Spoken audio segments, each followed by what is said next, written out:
You stopped interfering once. You saw what happened. And you called it a coincidence. Fascinating, isn't it? The thing worked, the current moved, the result showed up exactly the way you assumed it would. And the moment it did, something in you decided that it couldn't be right. So you grabbed back control. Now, watch. The message came in, the one you'd been assuming, the one you stopped checking for, and for about 4 seconds, you felt it. That settling, that quiet, that peace. The thing you'd been told was possible actually arriving at your door. And then the old self walked in right behind it. You sent 3 more messages just to make sure, refreshed the page to confirm, and started explaining to yourself all the reasons that this might not mean what you thought it meant. You started managing the outcome that was unfolding on its own, and that's not gratitude. That is the old self deciding that good news cannot be trusted. And here's where it gets interesting. You didn't go back to the old habits when nothing was happening. You went back the moment something was. Truly, I tell you, most people never see that. They think that interference is what you do in silence. But I have watched this pattern long enough to tell you the old self doesn't fear the absence of proof, it fears the presence of it. Because if the proof is real, then everything the old self told you about who you are is wrong. Mark this well.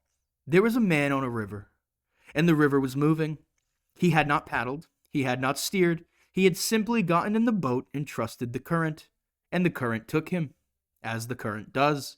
For a while he just watched the water move, the banks passing, the direction clear as day.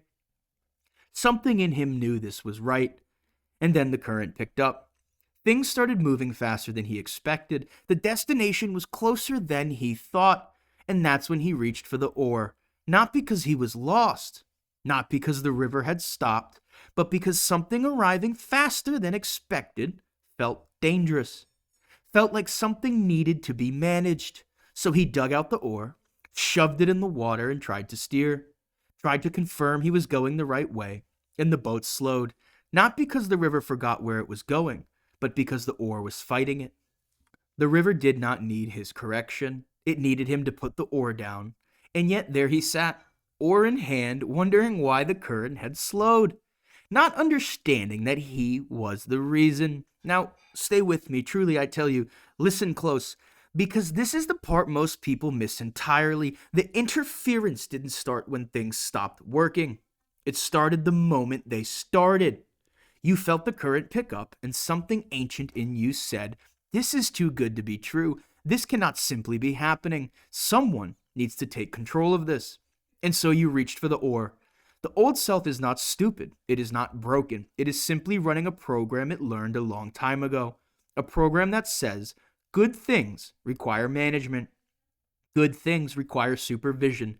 Good things do not simply arrive. I fear you don't understand what you actually proved the first time you put down the oar.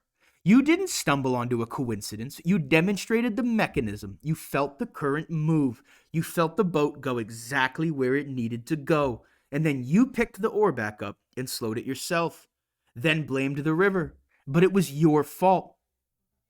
Here's what I know about you. You are not someone who doesn't trust the process. You are someone who trusts it and then panics the moment it confirms itself. That panic is not evidence that you don't believe. That panic is evidence that some part of you does, and that part is terrified of what it means if this is real. It is real. The assumption was right the first time. The current was already going where it needed to go. The proof that arrived was not a coincidence. It was the mechanism responding to who you were being before you picked up the oar. Be that again. Put the oar down, open hands, not just because you are passive, but because you already decided, and the person who has already decided does not sit in a moving boat while trying to steer the river. They watch it move, and they receive where it takes them. Answer me this. What would you have done differently if you had trusted the proof the first time it arrived?